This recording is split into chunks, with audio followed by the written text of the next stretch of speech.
Okay, today, guys, I'm going to read out of the same book I read the Little Red Riding Hood out of, the 5-minute goodnight stories. And since Easter's coming up, I decided to read the Velveteen Rabbit. And Grandpa's holding the video phone, so he's going to be doing all the videoing for me.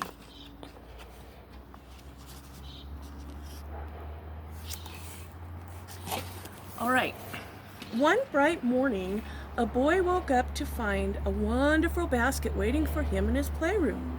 He was very excited.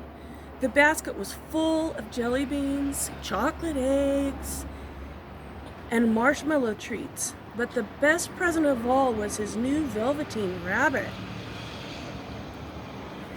Can you come into the pictures a little and then zoom out? The rabbit's coat was soft, and the insides of his ears were shiny satin. He was just the right size for the boy to cuddle. The boy hugged the rabbit close and gave him a kiss on the soft velvety nose.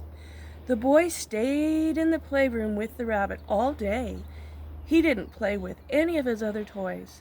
Soon it was dinner time, and the boy had to leave his rabbit in the playroom. Once he was gone, the other toys talked to the rabbit. I wonder what they were saying to him. Were they jealous because he wasn't getting played with?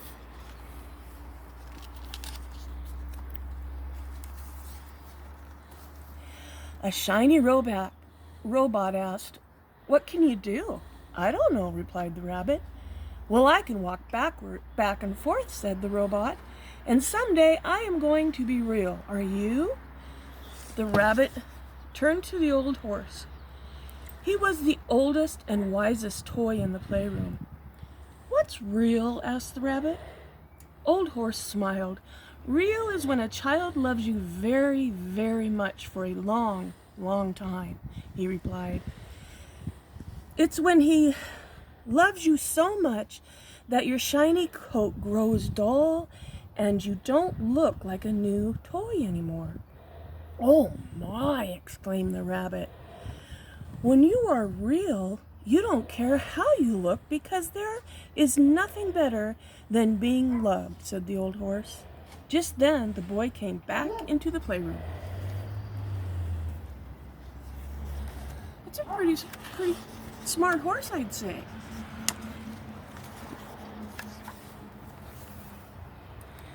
"Come on, Bunny, it's bedtime," said the boy.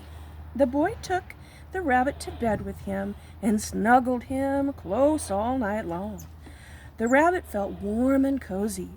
"This must be what it feels like to be loved," thought the rabbit. "Someday I'm going to be real." One day, the boy put the rabbit in his red wagon. "You seem to like that rabbit better than all of your other toys," said the boy's mother. "He's not a toy, he's real," said the boy. The rabbit was so happy. "The boy really loves me," he thought, "and now I am real." The boy took the rabbit on a ride. When they got to the woods, the boy left the rabbit to search for treasures. Two strange creatures came out from behind the trees and hopped downward towards the rabbit. They had long back legs and brown fur. I wonder what it was. What do you think it was? A fox? Maybe. I'm thinking it was rabbits myself, but let's see.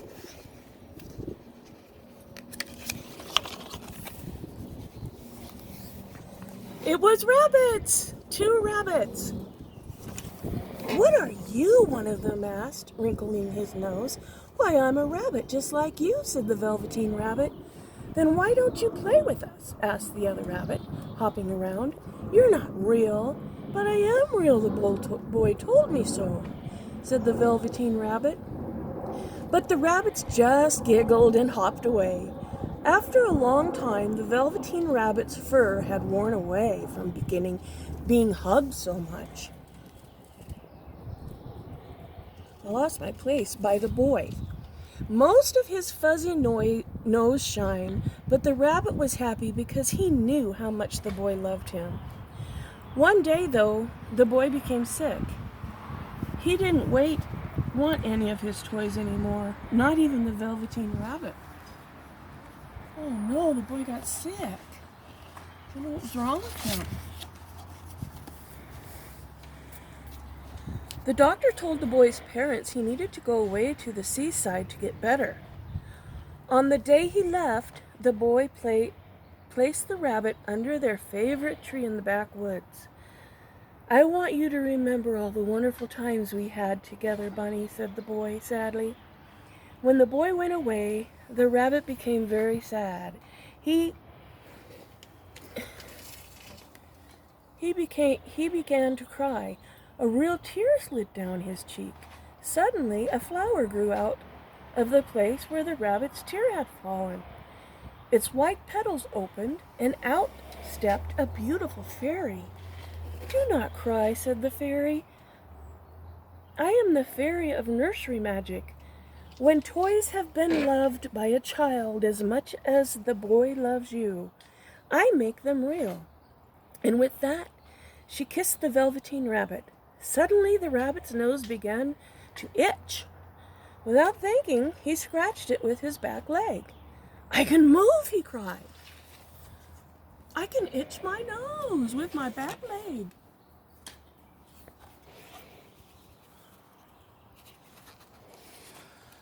The hardest part is turning the pages for Grandma. The rabbit began to hop and leap and jump for joy. "Now I am real," he laughed. The rabbit hopped into the woods and became friends with the rabbits he had met a long time ago. Suddenly, a rabbit hopped out from behind. "You're my Velveteen Rabbit, aren't you?" asked the boy. The rabbit blinked at the boy, then hopped off into the woods. The boy smiled and said, "I always knew you were real." The end. I hope you enjoyed that, you guys. Bye.